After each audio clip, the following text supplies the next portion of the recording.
Bienvenidos a La Macro en la Mira, una producción original de Demos, Centro Cultural y de Estudios, con Ignacio Truco y Mariano Cubertino. En este podcast mensual desentrañamos las cifras claves de la macroeconomía argentina y analizamos cómo las políticas recientes impactan nuestras vidas. ¿Qué secretos esconden las tendencias recientes? ¿Cómo impactan realmente las políticas implementadas? Acompáñanos y descubrí lo que hay detrás de los números. Querida audiencia, ¿cómo están todos? ¿Cómo estás, Nacho? ¿Cómo arrancó esta semana? ¿Qué tal, Mariano? ¿Cómo va? Buen día. La verdad que todo muy bien. Bueno, acá estamos, nuevamente en la marcha más convencional de los podcasts de La Macro en la Mira, después de la edición especial que tuvimos con el amigo Royora, a quien obviamente le volvemos a agradecer.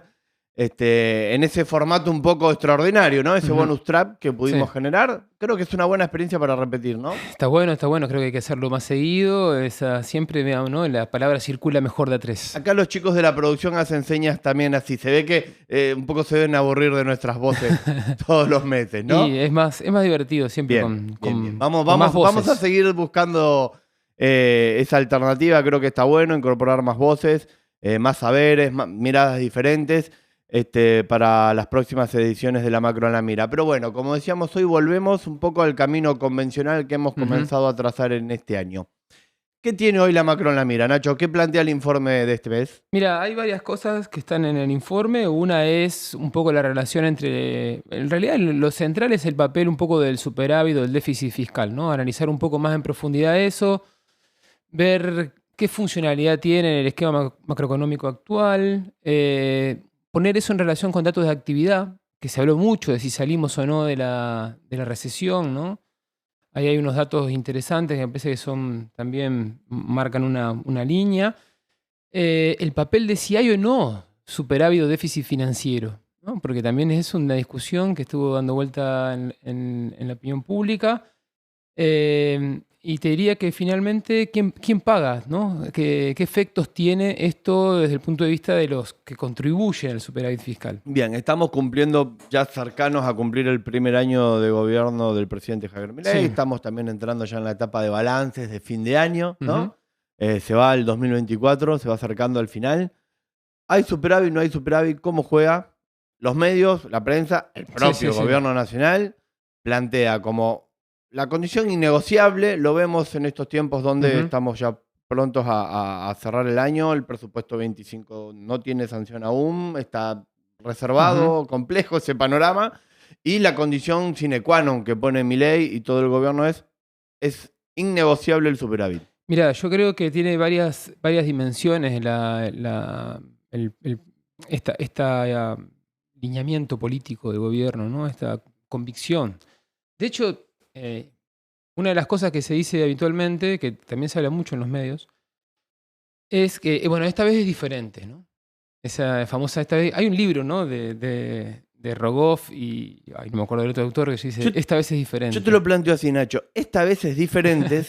Esta vez es diferente. Y lo leí hace unos pocos días una nota en un periódico de tirada nacional. Sí. Y es diferente por el superávit. Claro, exactamente. Ese es el argumento. ¿Por qué? Claro, el argumento del gobierno dice, bueno, todos los modelos anteriores de apreciación financiera fracasaron porque venían acompañados de déficit fiscal. Lo cual tampoco es tan cierto, porque en realidad el superávit primario predominó en los 90. Hubo superávit primario, de hecho hubo una ley de déficit cero y cosas así. Y en general lo que aparecía era el déficit financiero del Estado, ¿no? De hecho, digamos, en los 90 el recorte del gasto fue muy importante. En el informe hay un índice de gasto público real y la verdad es que el gasto público real permaneció planchado durante todos los 90. Lo que sí, claro, con la actividad económica a mitad de camino, la recaudación no era muy buena, entonces el superávit primario era relativamente pequeño, pero había cuentas equilibradas en los 90. Después aparecía eso en lo que sería el primario. ¿Qué es el primario? Es el gasto menos los ingresos. Eso te iba a plantear, explicar un poco más de qué se trata el superávit primario. Claro, el primario es cuando gastás en sueldo, obra pública, transferencia a las provincias. El gasto real. El gasto real. Menos los ingresos reales. Perdón, el gasto real es aquel que genera, bienes públicos. contribuye a generar mejores condiciones de vida para nuestra gente. Sí, y además, bueno, en este caso jubilaciones, obra pública, etc. Transferencia a provincias. Transferencia a las provincias. Después está, y eso, digo más, si uno ve la serie Historia que está en el informe, la pueden ver, desde los 90, que nosotros tenemos desde enero del 93, ¿no? Desde enero del 93 hasta más o menos enero del 2012, hay superávit primario. O sea, hay superávit primario. Epa. Entonces, se habla mucho, pero con pocos datos también, ¿no? O con alguna interpretación de los datos bastante ajustada a lo que cada uno quiere plantear. Otra cosa es el superávit y el déficit financiero. Uh-huh. Y eso tiene que ver con el pago de intereses netos, digamos, ¿no? Servicio de la deuda. Servicio de la deuda. Los intereses de la deuda. Sí, los intereses netos, porque vos cobrás porque también prestás, digamos, el Estado puede depositar en plazo fijo y cobra intereses también. Tener intereses también.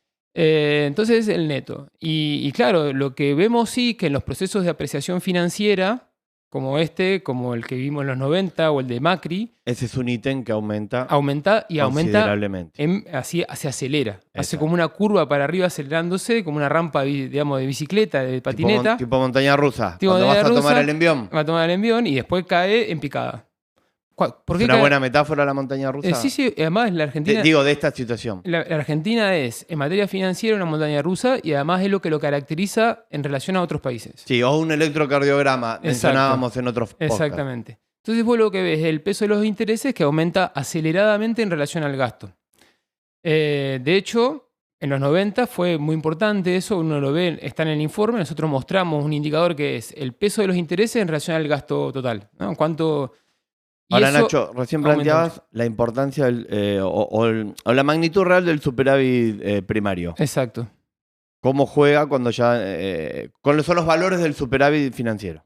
Claro, el tema... O no, las cuentas incluyendo lo financiero. En este caso, lo que nosotros tenemos es que el gobierno dice que hay superávit financiero, ¿no? Lo anuncia todos los meses, hay superávit financiero. El tema es que ahí hay como una especie de... trampa, engaña pichanga. ¿No? ¿Por qué? Porque en el 2018-19 se inventaron unos bonos que con la misma finalidad de ahora, de algún modo de no meter en la cuenta de los intereses financieros, en la cuenta de las cuentas públicas, ¿no? Como ocultar eso, que son bonos que llaman LECAP, ¿no? Exacto. Que son bonos de capitalización. Entonces, ¿qué hacen? Los intereses, en vez de pagártelo, tenés que pagar los intereses. ¿Era Caputo el ministro en aquel momento? ¿O ya se había ido? Yo creo que ya se había ido. Yo no sé si lo hizo la Cunza, no me acuerdo quién fue. Duró muy poquito, pero se usaron. Se dejaron de usar en noviembre del 2019, por ahí. En el informe está ese resumen, ese repasito de dónde surgieron estas letras. Y se volvieron a usar ahora. ¿Qué hace eso? Digamos, hace, como te decía, en vez de aparecer la cuenta en el renglón del presupuesto, usted tiene que pagar intereses por tanto, eso pasa a capitalizar, es decir, el volumen de deuda total del capital que tenés que pagar. Y por lo tanto no aparece en el superávit. Con lo cual, ahí está de alguna manera el ocultamiento del interés. Uh-huh. Pero lo que aumenta es el capital de la deuda. Exactamente, sí. Y además, sí, lo que nosotros tenemos la suerte es que la Oficina de Presupuesto del Congreso nos dice cuánto es eso. Exactamente. Que es de lo que hablamos hace 2 podcasts atrás, sí, si no me equivoco. Y entonces lo que hicimos fue incorporar eso y ver cuánto nos daba, digamos, el superávit. Porque es muy interesante. Nosotros tenemos la serie histórica, ¿no? Tenemos el proceso de apreciación financiera de los 90, el de Macri y el de ahora. El de Macri, el de los 90, una curva típica, aceleración de los intereses sobre el gasto y caída. En el de Macri, una curva típica, aceleración de los intereses sobre los gastos y caída cuando viene la crisis. En este arrancó así y en un momento se cortó. ¿Viste? ¿Qué pasó? Bueno, cuando le incorporamos los intereses capitalizados por vía de letras de capitalización, las LECAP, asume la curva, la forma convencional de un ciclo de expansión financiera. Entonces, y comenzando, digamos, no estamos en los niveles más altos, estamos en los niveles, digamos, de algo así como fines de 2017 de Macri. O sea, que todavía estamos en condiciones de seguir subiendo en la montaña rusa. Es muy probable, sí. Hay algo muy importante para que sepamos todos y tengámoslo en cuenta. Argentina no quiebra cuando se inician estos procesos de apreciación por razones propias.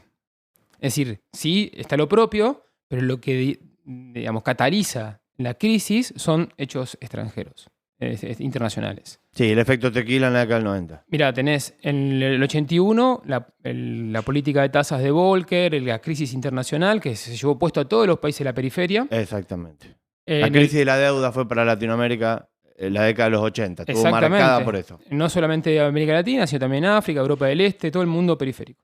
¿En los 90? En los 90 tenés el efecto tequila en el 95 y la devaluación de Brasil en el 98. Exacto. Que terminaron con la bicicleta financiera de la convertibilidad. Y en el 2016, 17, 18. Y en el 18 la devaluación de... Tenés otra crisis, que es la del 2014, que con la devaluación de China, Argentina también entra en crisis, tiene que devaluar, Kicillof devalúa.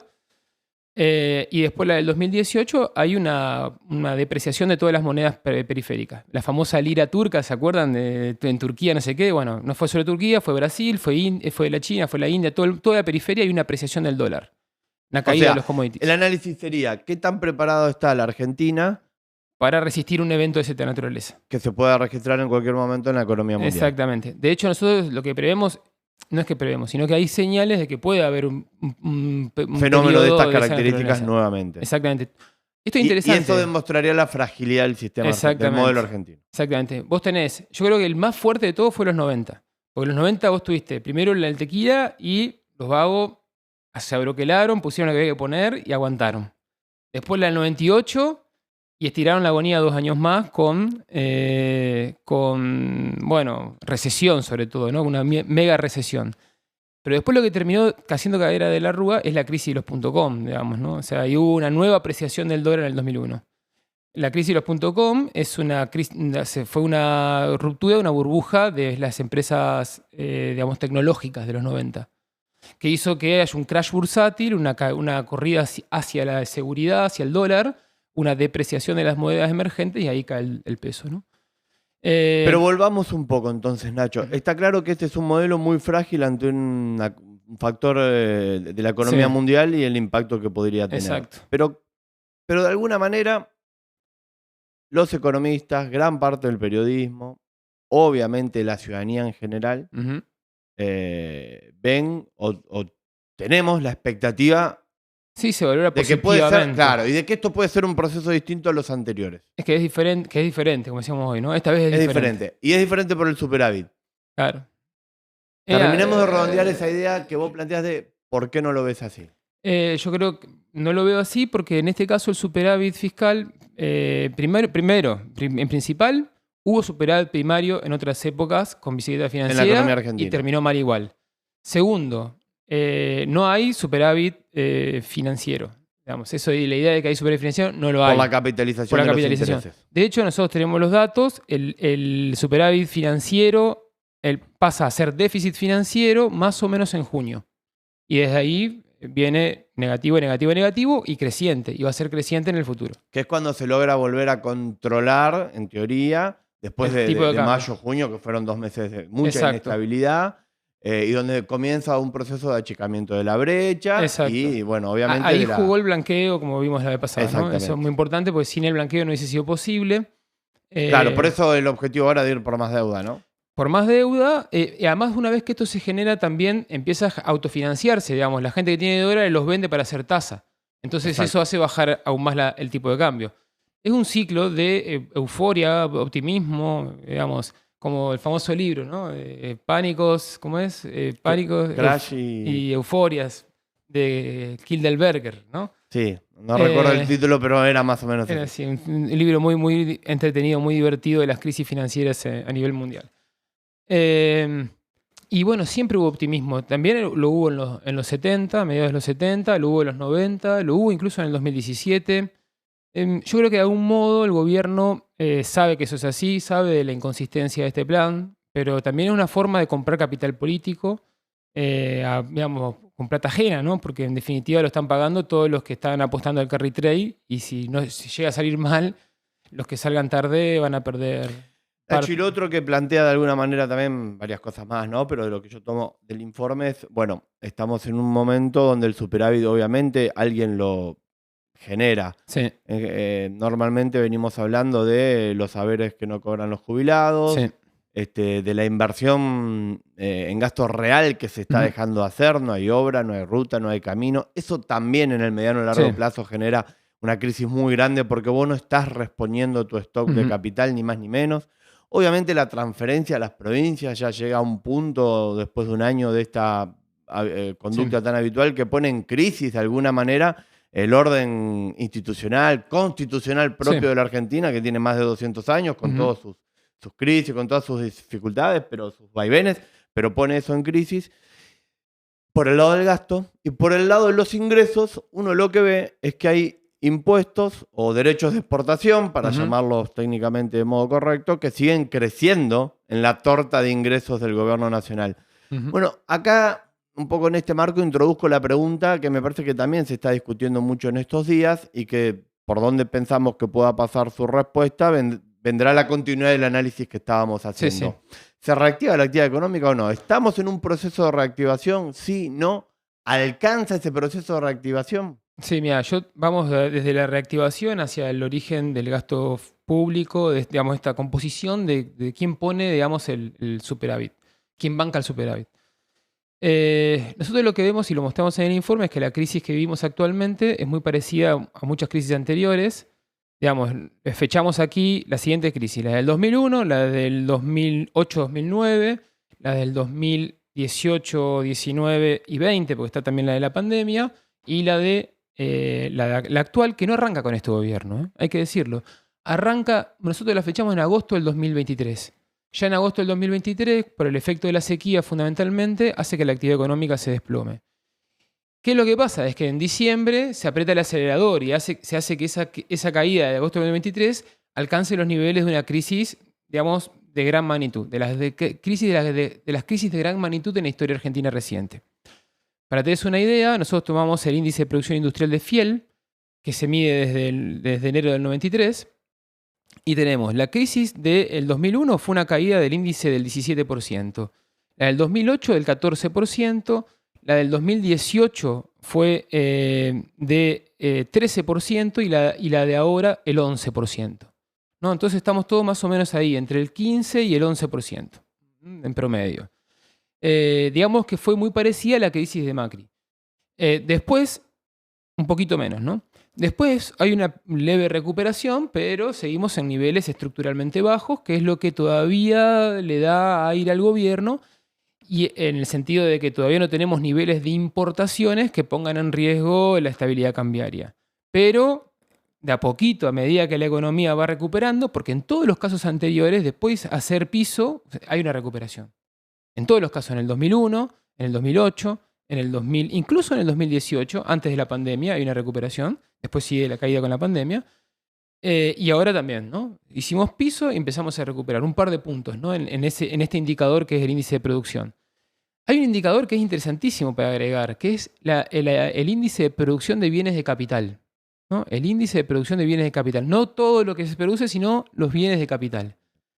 Que son los que permiten, en definitiva, crear más producción. Exacto. Es decir, ampliar la producción, generar el desarrollo económico, por decirlo de alguna manera. Bueno, ampliar la capacidad de producción. Exactamente. Para ese indicador, la crisis, y digamos fundamentalmente la que se da a partir de diciembre, no tiene parangón en la historia. O sea, reciente. O sea, la caída en la producción de bienes de capital, es un desplome total. ¿No? Esto es lo que manifiesta es el tremendo rezago que la Argentina está teniendo y se está profundizando en cuanto a stock, en cuanto a bienes de capital, en cuanto a infraestructura. Exactamente. Rutas, calles, puentes, obras que permiten el desarrollo. Eso sin un evento internacional, digamos, puras decisiones de política económica, ¿no? Si vos agarrás la del 2008-2009, fue muy brusca y se recupera rápidamente. La de ahora cayó muy fuerte, levantó un poquito y está quedando, parece como que queda por ahí, digamos, ¿no? Es decir, generamos una caída en la demanda efectiva muy fuerte, que fue la que permitió descomprimir el mercado de cambios y asegurar la estabilidad financiera en los primeros meses de este gobierno, que fue lo que mostramos nosotros. Después vino la intervención con reservas, que se vendieron en torno a 3.000 millones de dólares, y después vino el blanqueo de capitales, ¿no? El objetivo estaba siempre puesto en lograr este veranito financiero, que es lo que hablamos ya en innumerables oportunidades.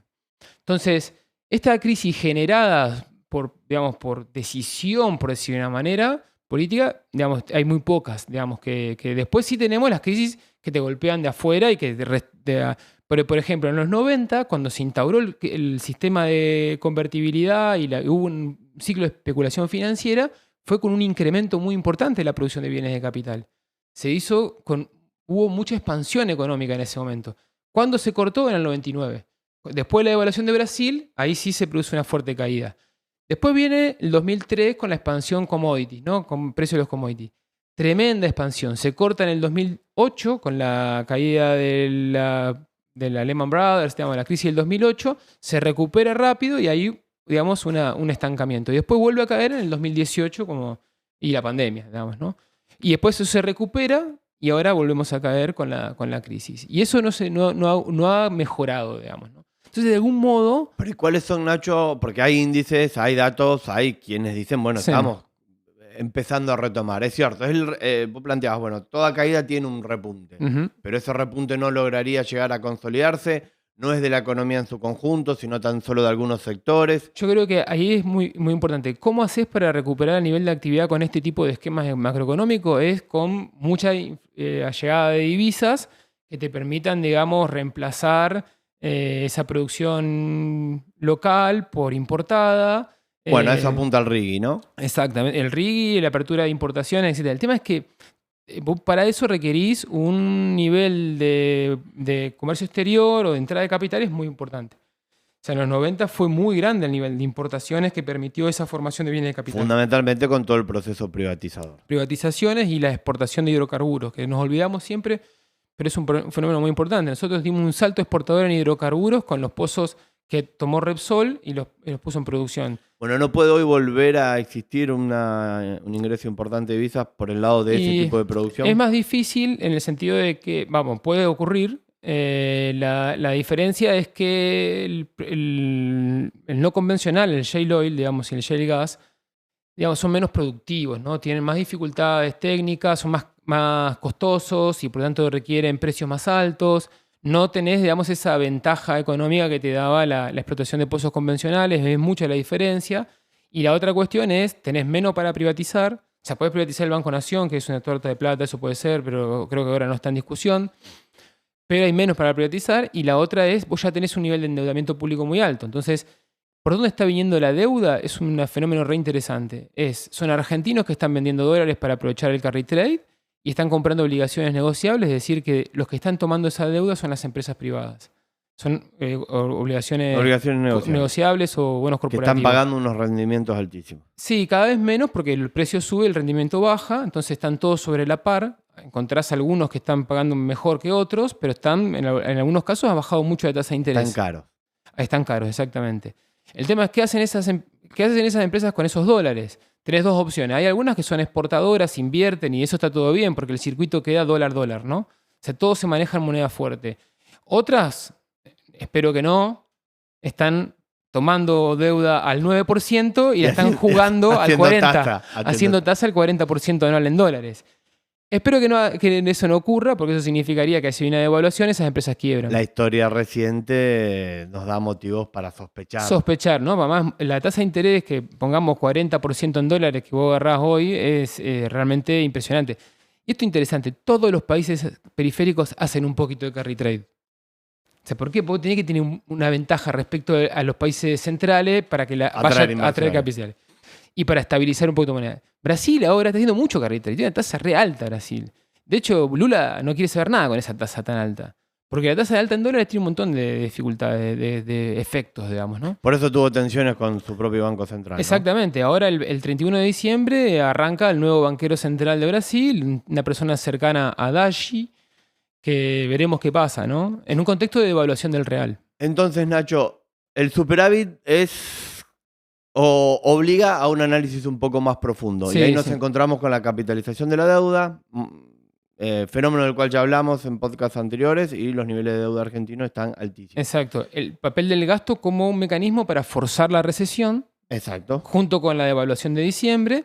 Y la pregunta es quién pone quién paga de alguna manera estos costos también. Y la actividad económica que podemos plantear que mejora en algunos sectores, pero no alcanza la mejora de la economía en su conjunto. Exacto. Y que además también genera la pregunta de cuál es el destino de esa inversión, ¿no? Por ahora dejó de caer, digamos, hizo un rebotecito chiquito y está ahí, digamos, en el límite. Veremos, si por ejemplo hay una corrida o algo por el estilo, puede volver a caer, ¿no? Bien. Ahora yo te hago una pregunta, Nacho. Encontramos en los últimos 45 años, estoy hablando de los últimos 50 años, si se quiere, que es el ciclo donde la economía argentina ha encontrado o ha entrado en una estabilidad ahí, con alguna subida, alguna bajada, pero en general no hay crecimiento del PBI como lo hubo en otras etapas históricas argentinas. Y uno encuentra un proceso de estas características más o menos entre el 79 y el 81, que se repite en el 91 y el 93, que se repite en el 16 al 18 y que lo estamos viviendo actualmente.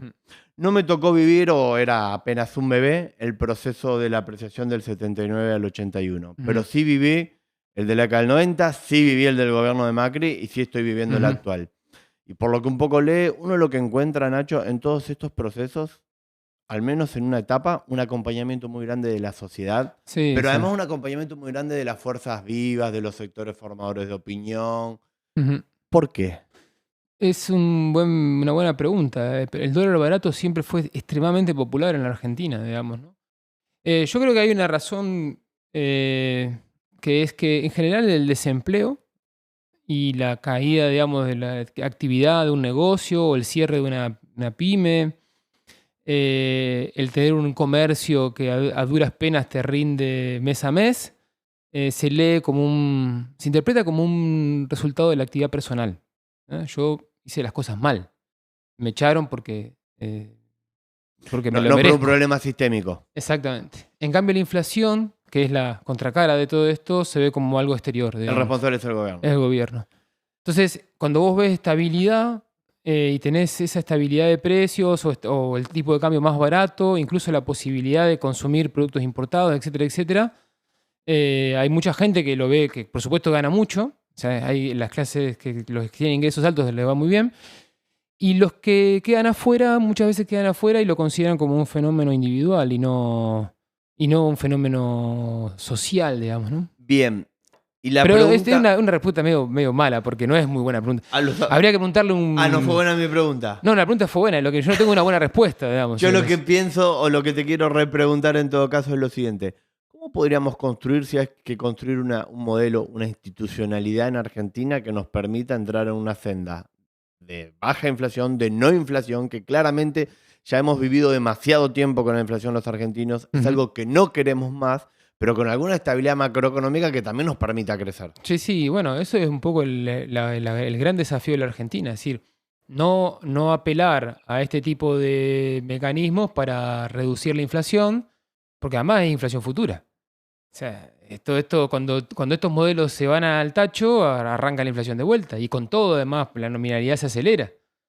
Pasó antes y va a volver a pasar. La pregunta es cómo organizar las instituciones económicas, ¿no? La toma de decisiones. Por ejemplo, el Banco Central, la política monetaria. Pero no solamente eso, sino también la puja por la divisa internacional. Es decir, los exportadores versus los importadores. La actividad real versus la actividad financiera, todo eso hay que ponerse de acuerdo. Yo lo que creo es que en Argentina hubo un patrón histórico de organización institucional. Una especie de particularidad argentina. Argentina es una rara avis en este aspecto, que es un país extremadamente centralista.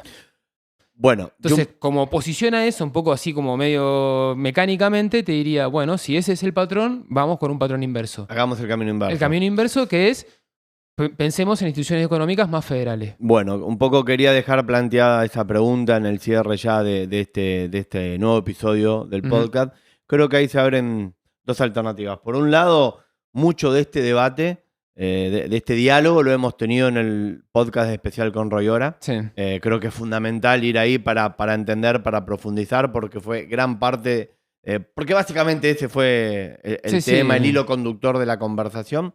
Y me parece que lo que acá también queda pendiente o dando vuelta para quizás indagar en algunos podcasts a futuro es, bueno, cómo nos animamos a pensar algunas reformas estructurales en la economía argentina que nos permitan entrar en otra senda, ¿no? Creo que el federalismo, como bien vos planteás, o los principios federalistas nos dan una llave para poder jugar, para poder imaginar, para poder pensar, si no es por ahí el camino. Y yo hoy quiero cerrar con dos cosas y te dejo la reflexión final y el saludo. Hay dos deudas muy grandes que el país tiene con sí mismo, establecidas en la Constitución Nacional del 94. En la reforma del 94, el artículo 75 de la reforma, entre varios de los temas que plantea, hay dos fundamentales para mí. Sí. La ley de coparticipación federal y un mecanismo o un organismo de coordinación federal tributaria, que está pendiente, que hace 30 años que el Congreso no sanciona. Exactamente. Y la construcción de un banco federal en la Argentina, como todo país federal lo tiene. Siempre ponemos el ejemplo de la Reserva Federal de Estados Unidos, pero hay muchos más, que también quedó como una de las deudas pendientes de la Argentina, consagradas en la Constitución del 94. Exacto. Vos sabés que, y esto lo voy a conectar un poco con los efectos que tuvo el gasto público, esta reducción del gasto público, porque uno de ellos, que explica una parte importante de la reducción del gasto público, es la no transferencia de ingresos a las provincias. Que es lo que se está registrando con fuerza inusitada en este año. Exactamente, casi un 70% bajo en un rubro, ahora no tengo los datos, pero están en el informe. Eso tiene graves consecuencias jurídicas, digamos. Todavía no las ha tenido, pero podría tenerlas, porque el pacto constitucional nuestro es, nosotros le damos los recursos a la nación y la nación después nos los devuelve. No está devolviendo nada. Y si eso no nos los devuelve, entonces las provincias pueden decir, che, esto no me cierra, me voy, digamos, ¿no? Por supuesto eso no va a pasar, gracias a Dios, etcétera, etcétera, pero podría pasar y por lo tanto esta política pone en riesgo la continuidad jurídica del Estado y tiene un efecto cualitativo distinto. No es moco de pavo. Bueno, creo que queda planteado el debate, queda planteado el desafío, queda planteado alguna línea para seguir profundizando e indagando en los próximos podcasts, sobre todo a la hora de pensar también algunos invitados, sobre cómo seguir encontrándole la vuelta al desafío de que la Argentina logre crecer con estabilidad y sin inflación. Gracias, Nacho. Nos vemos la próxima. La Macro en la Mira es un podcast original de Demos, Centro Cultural y de Estudios. Búscanos en Instagram y X como @demoscce para acceder a todos los informes producidos por el Centro de Estudios.